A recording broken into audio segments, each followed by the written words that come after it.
Hi everyone, I'm an MFA intern, Marisa Evangelista, and I will be introducing our artist and host. So, Marisa is a primarily self-taught artist living in Forest Hill, Maryland. She is an acrylic painter and mixed media artist who returned to making art in 2020 after a 25-year break. Her portraits and landscapes typically focus on elevating small moments and everyday scenes that may otherwise go unnoticed. In her collage work, she is particularly drawn to creating compositions that can contain evolving narratives when connections are sparked with viewers. And additionally, I would like to introduce the host of our show, Will Scott. Will is an art historian with an extensive career as a photographer and the former head of adult programs in the National Gallery of Art. He is uniquely qualified to bridge the gap between artists and the public. Marissa, thanks for the introduction and for your continued technical support for the Will Talks programs. And Marisa, our guest tonight, thank you for in agreeing to subject yourself to this. This is a new format, and I'll just briefly say that unlike our previous format, we're going to look at one work from a current exhibition at the Circle Gallery of the MFA, and we're going to talk to the artist who created it.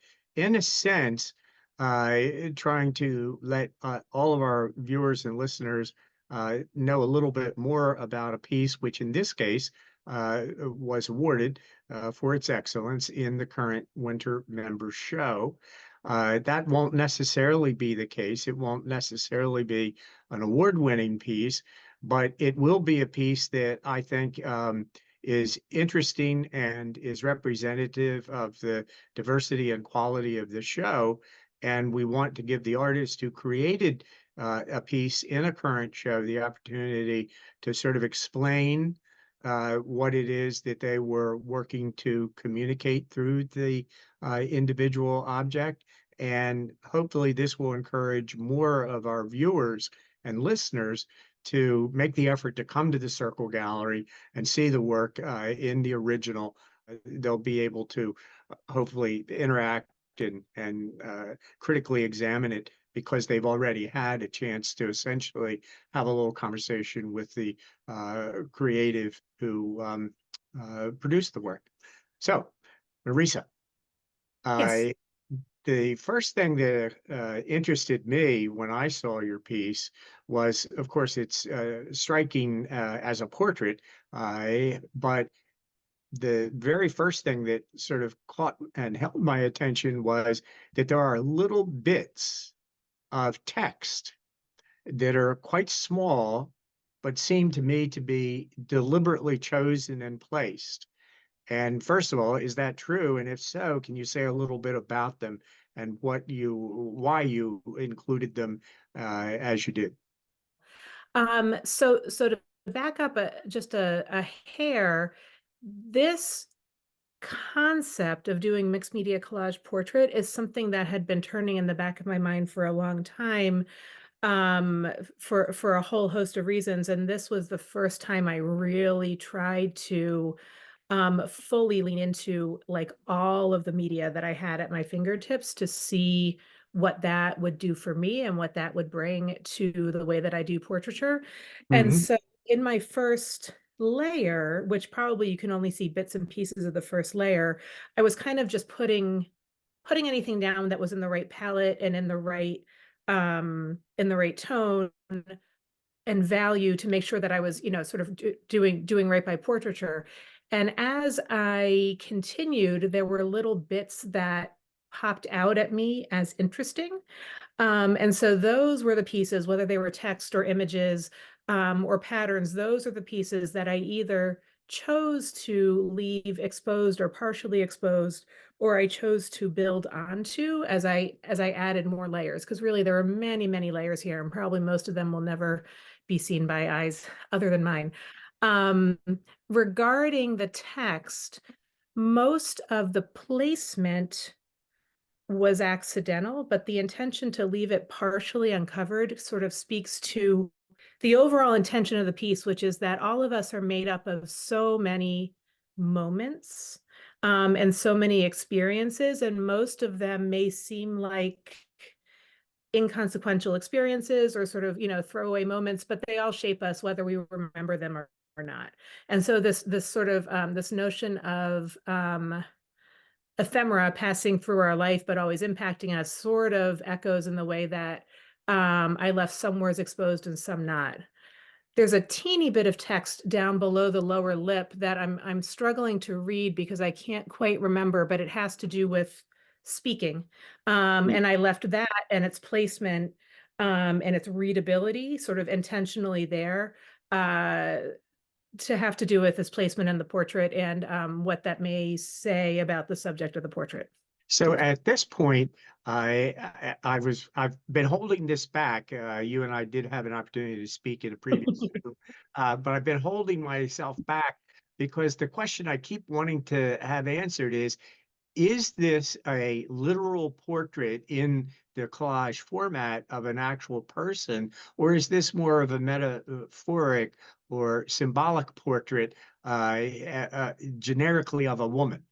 Or, can you just sort of delve into that briefly? The latter, in that it's not of a specific person. It does use a specific photo reference. That's of someone I don't know that was available, through places where you can access these kinds of things for artistic use. It's an image where the composition, the gaze, the sort of body language really spoke to me.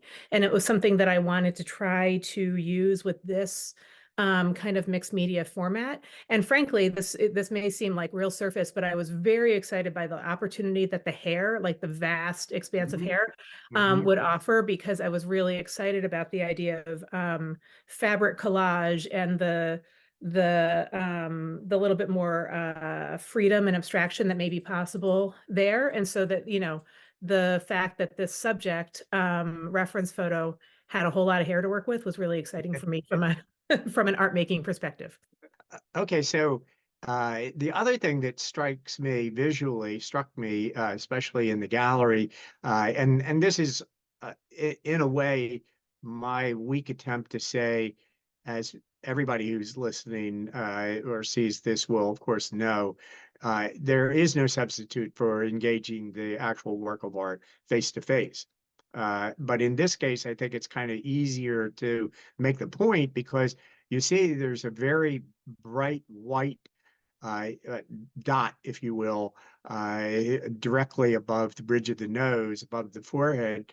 That's actually a little piece of mirrored glass or mirror-like metal, isn't it? And there are a number of other similar objects throughout the composition.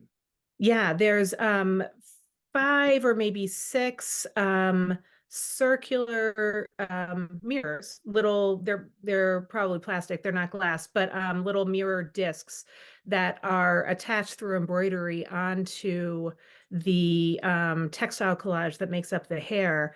I've seen this kind of use in textiles in like Indian or Indian inspired kinds of pillows or different kinds of wall hangings. And for this particular piece, where I was doing a lot of experimentation with different types of materials, but B, I was sort of exploring this concept of all of the little tiny moments that make up your whole self and that influence you. This idea of being seen and seeing others and others seeing themselves in you became sort of interesting to play with. I think that the way that you see yourself may be very different than the way that others see you, and the way that others see your set of experiences, which I've sort of, tried to represent here, may be very different than the way that you reflect on them yourself. So that's largely what the mirrors are about, and partly because it was a really interesting addition in terms of media materials to explore with. So would it be fair for me to take from what I've seen and what you've just said, the placement of the mirrored discs are more about building this particular object rather than making it a point about a particular person or about a particular, you're not trying to control the reaction of the viewer. No, I'm definitely not trying to control the reaction of the viewer, but I think anytime a mirror is present, it sparks questions or begins to make sort of metaphorical connections about self and other and what that interaction is. But in addition, as a piece of art hanging on the wall, it changes slightly depending on how you look at that. And I Yeah. think that creates a really just dynamic, interesting facet to something that usually is kind of the same from all angles. It's a two-dimensional piece of art. So that was very appealing to me as well, but wasn't particularly, it was like a pleasant side effect. It wasn't really the main objective when I began stitching them into the piece. Okay, we're trying to be very tight in our time on this new format, more to make people not walk away thinking that they've understood the piece, but rather curious about the piece and wanting to go and see it in the gallery, as I said earlier. And so right now, my question is, when I go back to the gallery and look at this again, should I be trying to ferret out an intentional meaning that you created here for the viewer through the choice of the text, the placement of the reflective surfaces, even the colors and the shapes, or the gaze? I mean, like a traditional portrait, there's a definite, I think, emotion created by the figure's gaze. Or is there something else that is your primary motive for creating this image? Oh, the process was so organic. I wouldn't say that I had a hard and fast motive, but what I will say is something that I placed in the very brief statement that Marissa shared up at the front of this is I hope that people will look at this and find the pieces that resonate with them and with the small moments that have shaped them and becoming the person that they are at this moment. I think a lot of people see there's a teeny black and white image of a child. Mm-hmm. Many, but not all, are drawn to that piece. In my mind, with this sort of portrait of a woman who is not someone specific I know, that is talking about the way that childhood influences us as we're adults, but it may be it may resonate sort of in a slightly different way to someone who's had different experiences than I've had. The same with the text, the same with the sort of botanical references that are woven through and some other things.